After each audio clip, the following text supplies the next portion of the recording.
Good morning my dear students. ఈరోజు మనం third యూనిట్లో మీకు taxes and subsumed under GST discuss చేసుకున్నాము. అంటే జిఎస్టీ పరిధిలోకి వచ్చేటువంటి పన్నుల గురించి చెప్పుకున్నాం ఇంతకుముందు క్లాస్లో. ఇప్పుడు ఈ క్లాస్లో మనం ఏం చేయబోతున్నామంటే జిఎస్టీ పరిధిలోనికి రానటువంటి పన్నులు ఏంటి, అలాగే జిఎస్టీ పరిధిలోకి రానటువంటి డ్యూటీస్ ఏంటి, సుంకాలు ఏంటి అనేది ఇప్పుడు ఈ క్లాస్లో మనం డిస్కస్ చేసుకోబోతున్నాం. మనకి భారత రాజ్యాంగంలో 7వ షెడ్యూల్లో 1వ లిస్ట్లో ఎంట్రీ నెంబర్ 84లో జిఎస్టీ పరిధిలోకి రానటువంటి ఎక్సైజ్ డ్యూటీలు, అలాగే వివిధ రకాలైనటువంటి సుంకాల గురించి ఇందులో పొందుపరచడం జరిగింది. సో వాటన్నిటి గురించి ఇప్పుడు మనం ఈ క్లాస్లో డిస్కస్ చేసుకుందాం. దాంట్లో మొదటిగా మనకి పెట్రోలియం ఉత్పత్తుల గురించి చెప్పుకోవాలి. అంటే ఏమొస్తాయి పెట్రోలియం ఉత్పత్తుల్లోకి అంటే ముడి petroleum, high speed diesel, motor spirit petrol, సహజ ఇంధనం, అలాగే వైమానిక ఇంధనం, దీన్నే వైమానిక టర్బైన్ ఇంధనం అని కూడా అంటాం. ఇవి పెట్రోలియం ఉత్పత్తుల్లోకి వస్తాయి. అలాగే పొగాకు మరియు పొగాకు ఉత్పత్తులు ఏవైతే ఉన్నాయో అవి కూడా మనకి జిఎస్టీ పరిధిలోకి రానటువంటి పన్నులకు సంబంధించినవి. ఇంకొకటి ఆల్కహాల్ మీద పన్ను. సో వీటికి సంబంధించి మనకి భారత రాజ్యాంగంలో కొన్ని షెడ్యూల్స్, వాటి ఎంట్రీ నెంబర్స్తో నేను మీకు 1 by 1 ఎక్స్ప్లెయిన్ చేస్తాను. ఫస్ట్ వన్ ఏంటంటే భారత రాజ్యాంగంలో లిస్ట్ 2 షెడ్యూల్ 7 లిస్ట్ 2లో మనకి ఎంట్రీ నెంబర్ 54లో ఈ పెట్రోలియం ఉత్పత్తుల గురించి చర్చించడం జరిగింది. ఏంటవి అంటే crude petroleum, high speed diesel, సహజ ఇంధనం, వైమానిక టర్బైన్ ఇంధనం, అలాగే మానవులు వినియోగించేటువంటి ఆల్కహాల్తో కూడినటువంటి లిక్కర్, వీటి అమ్మకాలపై విధించే పన్ను కూడా జిఎస్టీ పరిధిలో లేదు. అలాగే పెట్రోలియం ఉత్పత్తుల అమ్మకాలపై పన్ను విధించే అధికారం రాష్ట్ర ప్రభుత్వాలకు ఇవ్వడం జరిగింది కాబట్టి ఈ జిఎస్టీలో వీటిని ఇంక్లూడ్ చేయడం జరగలేదు. అయితే జిఎస్టీ కౌన్సిల్ నిర్ణయం తీసుకుంటే కనుక వీటిపై ఎప్పుడైనా సరే జిఎస్టీ పరిధిలోకి వీటిని తీసుకొచ్చి వీటి మీద జిఎస్టీ కౌన్సిల్ ఒక రేట్ ప్రకారం పన్ను విధించే అధికారం జిఎస్టీ కౌన్సిల్కి ఉంది.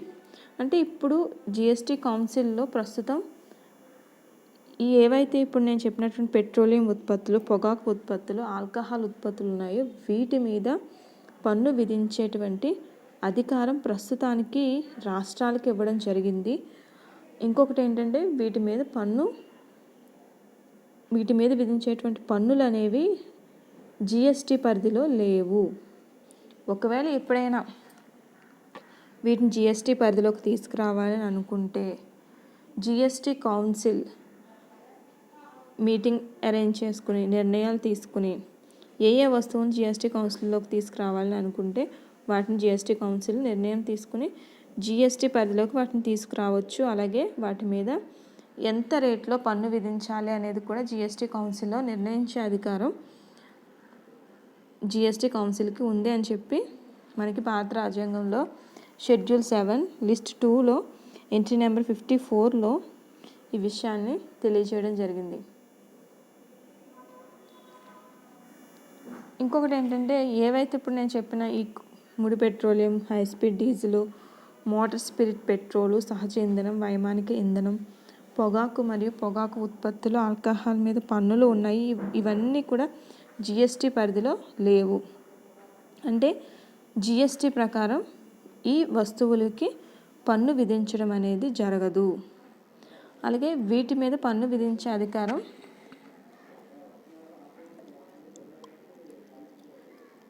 జిఎస్టీ కౌన్సిల్ రికమెండేషన్స్ ప్రకారం జిఎస్టీ కౌన్సిల్ నిర్ణయించే అధికారం అయితే ఉంది. అయితే వీటిలో మనకి ఎక్కువ రాష్ట్రాలకే వీటి మీద పన్ను విధించే అధికారం ప్రస్తుతం ఉంది. ఏమేంటవి అంటే పెట్రోలియం ఉత్పత్తుల మీద పన్ను విధించే అధికారం రాష్ట్రానికి ఉంది. అలాగే ఆల్కహాల్ సంబంధితమైనటువంటి వస్తువుల మీద కూడా పన్ను విధించే అధికారం రాష్ట్రాలకి ఇవ్వడం జరిగింది. ఎలాంటి సందర్భం అయినా సరే వీటిని కేంద్రం తన పరిధిలోకి తీసుకునే అవకాశం ఉంది. జిఎస్టీ కౌన్సిల్ ఆ విషయాన్ని నిర్ణయించే అధికారం కూడా ఉంది. ఇవి జిఎస్టీ పరిధిలోకి రానటువంటి అంశాలు. ఇకపోతే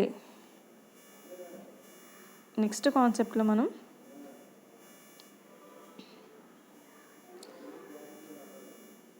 జిఎస్టీ పరిధిలోకి రాని పన్నులు ఏంటో చూద్దాం. అంటే ఇంతకు ముందు దాంట్లో జిఎస్టీ పరిధిలోకి రానటువంటి అంశాల గురించి చెప్పుకున్నాం. ఇప్పుడు జిఎస్టీ పరిధిలోకి రానటువంటి పన్నుల గురించి చెప్పుకుందాం. అందులో మొదటిది ఏంటి అంటే ప్రాథమిక కస్టమ్స్ డ్యూటీ. దేశంలోకి దిగుమతి అయ్యేటువంటి వస్తువులపై ఈ ప్రాథమిక కస్టమ్స్ డ్యూటీ అనేది విధించడం జరుగుతుంది. ఈ పన్నుకి అదనంగా 2% ఏమో విద్యా సెస్, 1% ఏమో ఉన్నత విద్యా సెస్ కూడా విధించడం జరుగుతుంది. ముఖ్యంగా సెల్ ఫోన్స్ తయారీ ప్రోత్సహించడానికి జూలై 2017లో సెల్ ఫోన్ల దిగుమతిపై 10% ప్రాథమిక కస్టమ్స్ డ్యూటీని విధించడం జరిగింది. కానీ ఏంటంటే కొన్ని షరతులు ఉన్నాయి.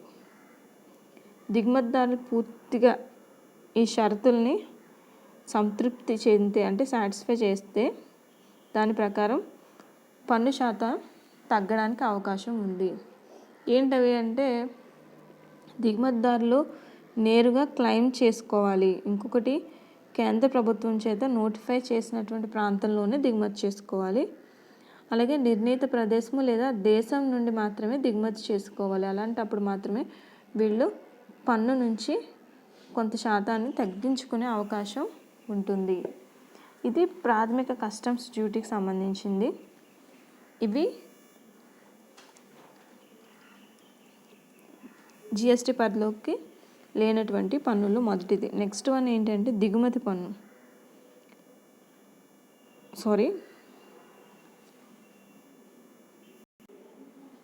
నెక్స్ట్ వన్ ఏంటంటే ఎగుమతి పన్ను.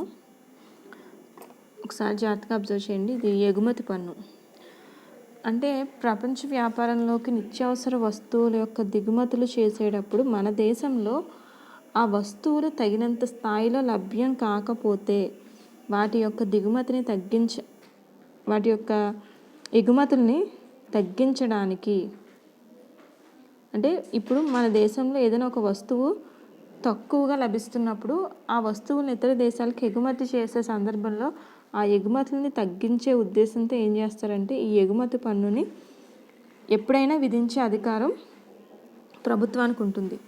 అంటే ఎగుమతి పన్నులు ఖచ్చితంగా ప్రతిసారి విధించాలనేటువంటి రూల్ ఉండదు. ఎప్పుడైనా కొన్ని వస్తువులు మన దేశంలో ఉండవలసినటువంటి స్థాయి కన్నా తక్కువ స్థాయిలో ఉన్నాయని అనిపించినప్పుడు మాత్రమే ఈ ఎగుమతి పన్నును విధించడం జరుగుతుంది. అలాగే రహదారి మరియు ప్రయాణికుల పన్ను. మన రాష్ట్రంలో సుమారు 95 లక్షల వాహనాలని రహదారులపై ప్రయాణం చేయడం అనేది జరుగుతుంది. ఇది సుమారుగా. అందువల్ల ఏంటంటే రాష్ట్ర ప్రభుత్వానికి రహదారి సుంకం అనేది చాలా పెద్ద ఆదాయ వనరు. ఈ రహదారి సుంకం అలాగే ప్రయాణికులపై వేసేటువంటి పన్ను ఏదైతే ఉందో ఇది జిఎస్టీ పరిధిలో లేదు. సో వాహనం యొక్క ధరని బట్టి ఈ పన్ను రేట్లని విధించుకోవచ్చు. అలాగే ద్విచక్ర వాహనాలు అయితే 9% పన్ను, అదే 4 చక్రాల వాహనం అయితే 12% పన్ను. అయితే వాహనం ధర 10 లక్షల లోపు ఉంటే ఈ పన్నులు విధించడం జరుగుతుంది. అలా కాకుండా వాహనం ధర 10 లక్షల కన్నా ఎక్కువ ఉంటే 4 చక్రాల వాహనం మీద 14% పన్ను విధించడం జరుగుతుంది. దీన్నే మనం ఏమంటామంటే రోడ్ ట్యాక్స్ అంటాం. అలాగే వ్యక్తిగత డ్రైవర్ లైసెన్స్కి సంబంధించినటువంటి ఫీజులు కూడా మనం రాష్ట్ర ఆదాయంగా చెప్పుకోవచ్చు.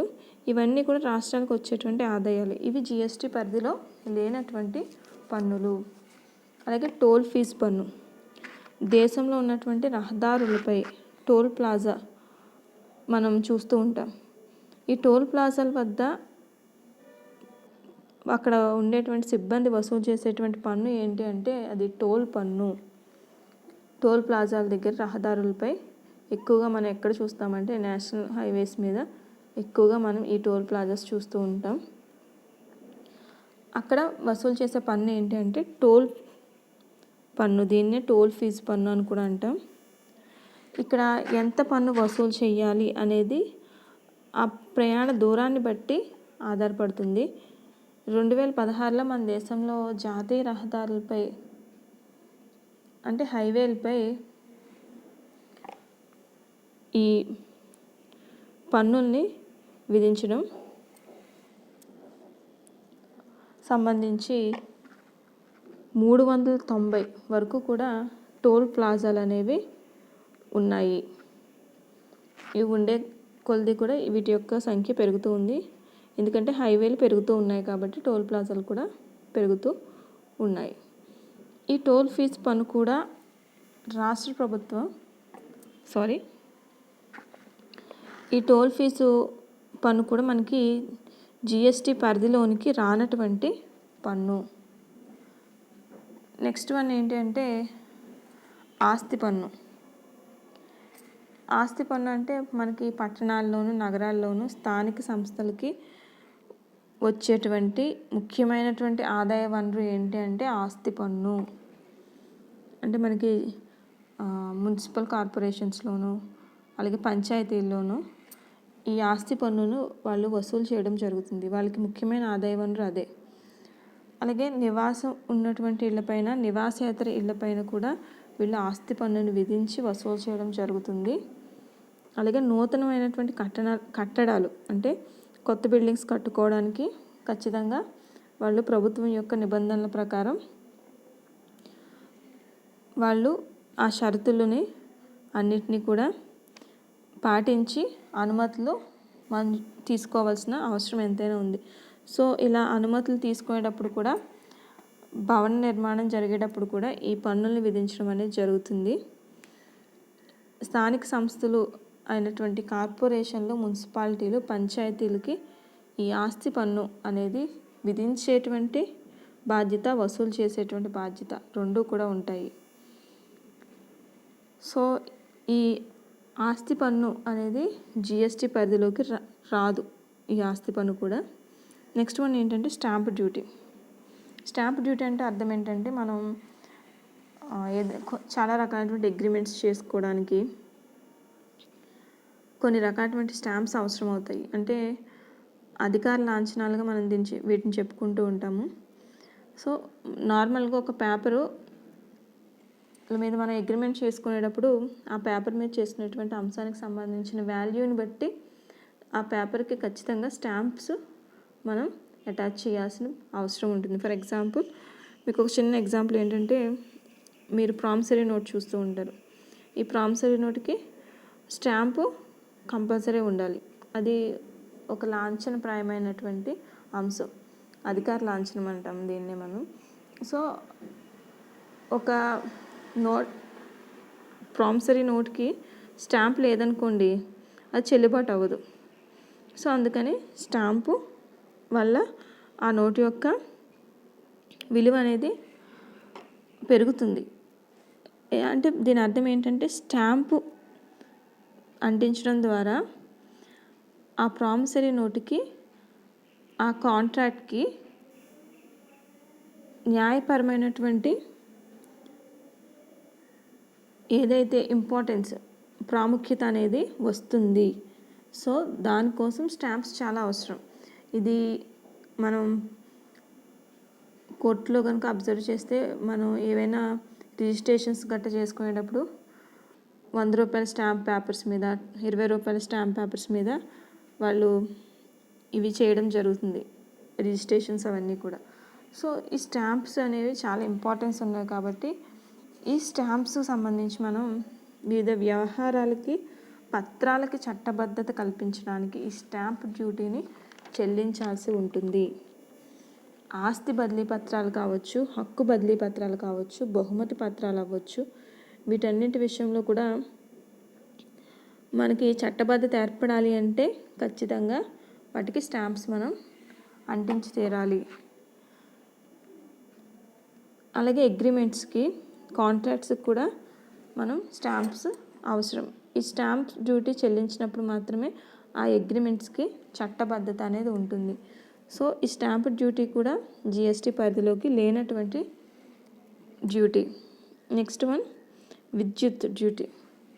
విద్యుత్ వినియోగంపై రాష్ట్ర ప్రభుత్వాలకి వినియోగదారుడు చెల్లించేటువంటి డ్యూటీనే మనం విద్యుత్ డ్యూటీ అంటాం. ఈ విద్యుత్ డ్యూటీ నివసించే ఇళ్ళకి తక్కువగాను, అలాగే షాపులు, ఫ్యాక్టరీలు, నివాసేతరమైనటువంటి బిల్డింగ్స్కి ఎక్కువగా ఉంటుంది. ఈ విద్యుత్ డ్యూటీ అనేది కూడా ఖచ్చితంగా జిఎస్టీ పరిధిలో లేనటువంటి పన్ను. సో ఇవన్నీ కూడా జిఎస్టీ పరిధిలో లేని పన్నులు మరియు డ్యూటీలు. Thank you.